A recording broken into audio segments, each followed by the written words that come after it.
आपको कौन रोक रहा है? आप जब भी एम निर्धारित करते हैं तो वो एम पूरा नहीं होता। आपको कौन रोक रहा है? कुछ लोग सक्सेसफुल हो जाते हैं और कुछ लोग अनसक्सेसफुल। क्यों? आप सक्षम हैं? आप अपने लक्ष्य के विषय में ज्ञान रखते हैं और उसके प्रति एक्साइट हैं। फिर क्या रीज़न है जो आप सक्सेसफुल नहीं हो पाते? मित्रों, आप जो भी काम करने जाते हैं या जो भी आपका लक्ष्य होता है तो सबसे ज़्यादा सामना आपको नकारात्मक शब्दों का करना होता है। जैसे, तुम ये क्यों कर रहे हो? इतना आसान नहीं है, यह ऐसा कोई नहीं करता, हमको नहीं लगता कि तुम कर पाओगे, इत्यादि।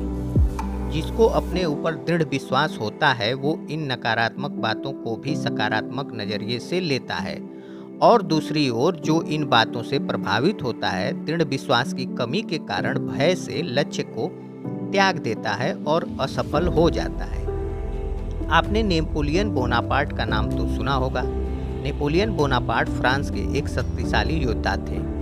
एक बार बहुत ही महत्वपूर्ण युद्ध के लिए अल्पास पर्वत पार करना था। अल्पास पर्वत को पार करना वास्तव में कठिन होता था, ऐसा सभी सैनिकों ने सुन रखा था। इसी कारण उसकी सेना भी काफ़ी घबराई हुई थी, पर नेपोलियन अपने इरादे में अडिग थे। उन्होंने अपने सैनिकों को आदेश दिया, हम अल्पास पर्वत पार करेंगे। 3 दिन तक चलने के बाद काफ़ी विशाल और बादलों को छूता हुआ अल्पास पर्वत दिखाई दिया।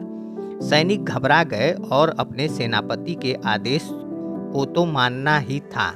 उधर पास में ही एक बुजुर्ग औरत बैठी थी। जब उसने देखा कि लोग इस पर्वत पर चढ़ने जा रहे हैं तो वो नेपोलियन के पास आई और बोली, क्या तुम्हें मालूम है कि तुम मौत के मुंह में जा रहे हो? ये पर्वत इतना विशाल है कि इसको पार करना असंभव है। अगर तुमको यह लगता है कि तुम इसे पार कर लोगे तो तुम मूर्ख हो। जो भी गया वो वापस नहीं आया। अगर तुम अपनी जिंदगी से प्यार करते हो तो वापस चले जाओ। सभी सैनिक यह सुनकर घबरा गए। शायद नेपोलियन को भी यह सुनकर घबराना चाहिए था और वापस लौट जाना चाहिए था, जो शायद हर असफल व्यक्ति करता है। लेकिन नेपोलियन ने भयभीत हुए और न ही नाराज, बल्कि बुजुर्ग औरत से बोले, आपने मेरा उत्साह और बढ़ा दिया, आपने मुझे ज़्यादा प्रेरित कर दिया है। अगर मैं जिंदा वापस आया तो आप मेरी जय जयकार करना। और अपना हीरो का हार उतारकर उस बुजुर्ग औरत को दे दिया। दोस्तों, नेपोलियन को कौन रोक रहा था? उस बुजुर्ग औरत के नकारात्मक विचार जो सच थे, पर नेपोलियन ने इसे भी सकारात्मक के रूप में लिया और दृढ़ विश्वास के साथ न सिर्फ पर्वत को पार किया वरन उस युद्ध को भी जीता, और इस युद्ध की जीत के साथ ही अपना नाम इतिहास के महान योद्धाओं में अंकित कर लिया।